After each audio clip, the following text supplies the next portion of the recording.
नमस्कार साथियों, मैं अविनाश दास रेशनल कबीर यूट्यूब चैनल में आप सबका हार्दिक स्वागत करता हूं। जो मित्र इस चैनल को सब्सक्राइब न किए हों, सब्सक्राइब जरूर करें, शेयर करें, अपने सभी साथियों तक पहुंचाएं, बेल आइकन को प्रेस करें, ऑल नोटिफिकेशन ऑन रखें, लाइक और कमेंट जरूर करें दोस्तों। यह सब कुछ आप अगर करते हैं, शेयर आप करते हैं तो वीडियो काफ़ी लोगों तक पहुंचता है, और शेयर नहीं करते हैं दोस्तों तो वीडियो वहीं का वहीं रह जाता है। अधिक से अधिक लोगों तक ऐसी बातें पहुंचनी चाहिए जिससे तर्कशीलता देश में बढ़े, पाखंड अंधविश्वास से लोग अपने आप को मुक्त करें और जाति विषमता से और धार्मिक वैमनस्यता से अपने आप को मुक्त करें, और इस देश को दोस्तों स्वर्ग से भी अच्छा, कल्पना में आने वाले स्वर्ग से और जन्नत से भी अच्छा इस भारत को हमें बनाना है। यह सोने की चिड़िया पहले थी, ऐसा नहीं है, अभी भी है। हम लोगों ने माहौल बिगाड़ रखा है, उसको ठीक करेंगे तो अभी भी सोने की चिड़िया है। साथियों, आप देख पा रहे हैं मैं आपके सामने उपस्थित हूँ। ये वाल्मीकि रामायण जो है, इस किताब को लेकर के दोस्तों, जो गीता प्रेस गोरखपुर में छपती और बिकती है दोस्तों, इस किताब को लेकर के मैं उपस्थित हूँ। और यह किताब जो है, मैं 13वां सर्ग के एक प्रस्तुति आपको दे रहा हूं। आपके सामने एक बात मैंने रखी है कि जो कबीरपंथी हैं वो मनुवाद का सपोर्ट क्यों करते हैं और मेरा अपोज क्यों करते हैं। इसका कारण है दोस्तों, सतगुरु कबीर साहब ने कहा था, सार सार को गहिरे थोथा दे उड़ाए, साधु ऐसा चाहिए जैसा सुख सुभाए, सार सार को गहिरे थोथा दे उड़ाए। तो हमारे कबीरपंथी भक्तों संतों का कहना है कि जो सार तत्व मनुवाद के अंदर मिले उसकी प्रशंसा करो, और जो असार तत्व है उसको वहीं छोड़ दो। तो छोड़ने को तो मैं भी छोड़ देता हूं, उसको ग्रहण करता हूं, ऐसा नहीं है कि इन किताबों में जातिवाद है तो उसको पढ़ करके मैं जातिवाद करने लगूं, इन किताबों में विषमता है, घृणा है, नफरत है तो उसको मैं अपने जीवन में आत्मसात करूं, ऐसा नहीं है। साथियों, एक गलती मैं एक्स्ट्रा करता हूं, वो ये है कि पढ़ करके सुना देता हूं जस के तस। जिसको लोग छुपाना चाहते हैं, जिस पर लोग पर्दा डालना चाहते हैं, उसको मैं बेपर्दा कर देता हूं, बस इतनी बात है। और ना मैं किसी का खंडन करता, ना मंडन करता।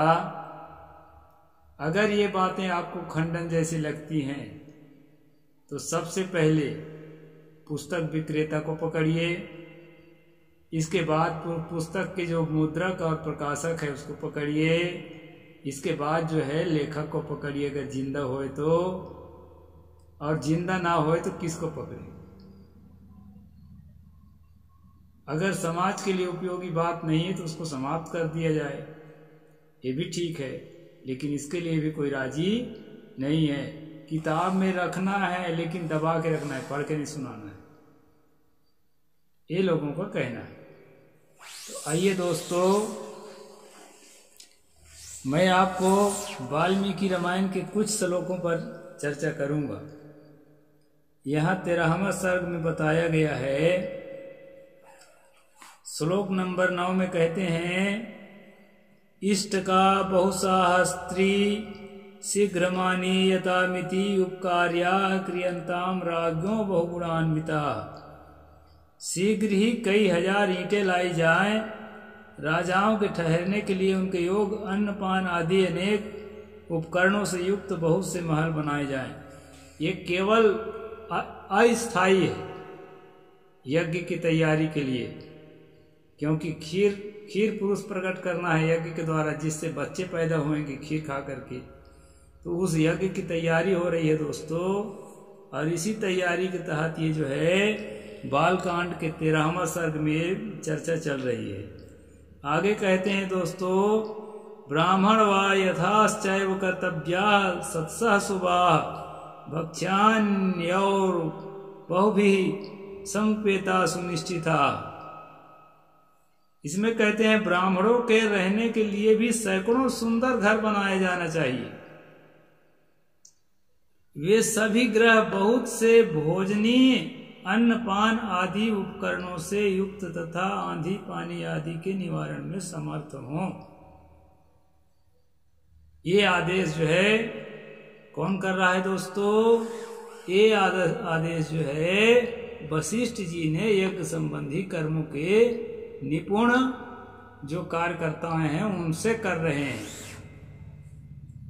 अब इसमें सवाल पैदा होता है कि ब्राह्मणों के अलावा जो मनुष्य हैं वो मनुष्य हैं कि नहीं है, कि ब्राह्मणों के लिए सुंदर सुंदर घर बना दिया जाए, उनके अन्न पान के लिए व्यवस्था कर दिया जाए। तो राजा का कर्तव्य है मेरे ख्याल से भाई कि देश के अंतिम छोर तक ध्यान रखे, जो अंतिम पायदान में बैठे हैं उन पर भी ध्यान रखे। जैसे आजकल भले वो कितनों राम राज की बात करते हैं, लेकिन कम से कम 5 किलो राशन तो देते ही हैं। हालांकि वो अपने चाहे वो षड्यंत्र के तहत देते हों, लेकिन दे जरूर रहे हैं। अंतिम पायदान की ओर ध्यान तो गया है संविधान के दबाव से, संविधान के नियमों के दबाव से, या जनाधार को बनाए रखने के दबाव से, जैसा भी हो। लेकिन दोस्तों जहां जनाधार की जरूरत नहीं है, लठ का राज है, राजतंत्र है, राम राज्य है, या वैदिक साम्राज्य है, वहां के ही ये स्थिति बता रहा है कि ब्राह्मणों के लिए सुंदर सुंदर मकान बना दिया जाए और उसमें अन्न पान आदि की और उपकरणों की व्यवस्था कर दिया जाए। मशीनों की जो जरूरत है उसकी व्यवस्था भी कर दिया जाए। अब सवाल पैदा होता है दोस्तों, जो इनके धर्म ग्रंथों में सूत्रों के लिए कहा है अन्यस्य प्रेष्य कामोत्थाप्य, दूसरे के द्वारा प्रेष्य है, दूसरा जब प्रेरित करे उसके अनुसार काम करें। और क्या है? कामोत्थाप्य है, अपनी इच्छा अनुसार इन्हें झोपड़ी बना के बसाओ, बना के बसने को कह दो, और अपनी इच्छा अनुसार जो है इनको उखाड़ फेंको। कामोत्थाप्य यथा कामबद्ध है, जरूरत पड़ने पर जितने की जरूरत हो मार डालो। तो इस तरह से जो कानून बनाए हैं एक वर्ग के लिए, और एक वर्ग के लिए सुंदर मकान बना के और उसको जो है अन्न पान की व्यवस्था करने की बात कही जा रही है। इन सब बातों पर केवल मैं सवाल उठाता हूं दोस्तों, मैंने कभी भी खंडन नहीं किया, केवल मैं पढ़ करके सुनाता रहता हूं और मैं कुछ भी नहीं करता। आगे कहते हैं पौर्जन्यस्यापि कर्तव्यश्च सुविस्तराः अगंता सुदूराश्च पार्थिकानां पृथक पृथक। इसी तरह पूर्ववासियों के लिए विस्तृत मकान बनने चाहिए, दूर से आए हुए भूपालों के लिए पृथक पृथक मकान बनाए जाएं, घोड़े और हाथियों के लिए शालाएं बनाई जाए, साधारण लोगों को सोने की घरों की व्यवस्था हो जाए। जो यज्ञ में काम करने वाले लोग हैं साधारण, उनके लिए भी व्यवस्था होना चाहिए। विदेशी सैनिकों के लिए बड़ी बड़ी छावनियां बननी चाहिए। तो इस प्रकार से दोस्तों इसमें कुछ अच्छी बातें हैं भी, जैसे कि ऐसी व्यवस्था होनी चाहिए जिनमें सभी वर्ण के लोग भली भांति सत्कृत सम्मान प्राप्त कर सकें। काम और क्रोध के वशीभूत होकर किसी का अनादर नहीं करना चाहिए, ये अच्छी बात है। कामना के वशीभूत होकर के, क्रोध के वशीभूत होकर के किसी का अनादर नहीं करना चाहिए, हे वाल्मीकि ने ये लिखा है, इसका हम 100% साथ देते हैं। दोस्तों, जो लोग मुझे कहते हैं कि ये किसी का विरोधी है, मैं कतई विरोधी नहीं हूँ। यहाँ पर अच्छी बात जो बताया है, अच्छी बात की मैं साथ हूँ और सभी साथ हैं। कामना के बस होकर के, क्रोध के, अहंकार के बस होकर के हम जो किसी के निरादर करते हैं, नफरत करते हैं और तिरस्कार करते हैं, वो गलत है। हर आदमी सम्मान और सत्कार का भूखा होता है, इसलिए हमें मनुष्य का सम्मान करना चाहिए। यहाँ वाल्मीकि ने अच्छी बात कही है और इस बात को हमें स्वीकार करना चाहिए। यज्ञ कर्मसु ये व्यग्रा पुरुषाः शिल्प तथा तेषामपि विशेषेण पूजा कार्य यथाक्रमम्। जो शिल्पी मनुष्य यज्ञ कर्म की आवश्यक तैयारी में लगे हों, उनका तो बड़े छोटे का ख्याल रखकर विशेष रूप से समादर करना चाहिए। ठीक है, बड़े छोटे का थोड़ा ख्याल रखना तो पड़ता है। अब कलेक्टर को और चपरासी को एक ही प्रकार की व्यवस्था आज भी नहीं दी जा सकती, इस बात को हमें स्वीकार करना पड़ेगा। लेकिन अगर उसको वर्ग के हिसाब से, वर्ण के हिसाब से, जाति के हिसाब से, बड़े छोटे के हिसाब से अगर आप व्यवस्था दे रहे हैं, तब तो भाई कुछ कहना पड़ेगा। और दोस्तों, ये परंपरा ऐसी है कि इसमें जाति के हिसाब से बड़ा और छोटा माना जाता है, कार्य के हिसाब से नहीं। कार्य के हिसाब से भी माना जाता है, लेकिन जब जिसको छोटा मान ही लिया गया, उसको उसके अलावा दूसरा कार्य करने के अवसर दोगे तब तो।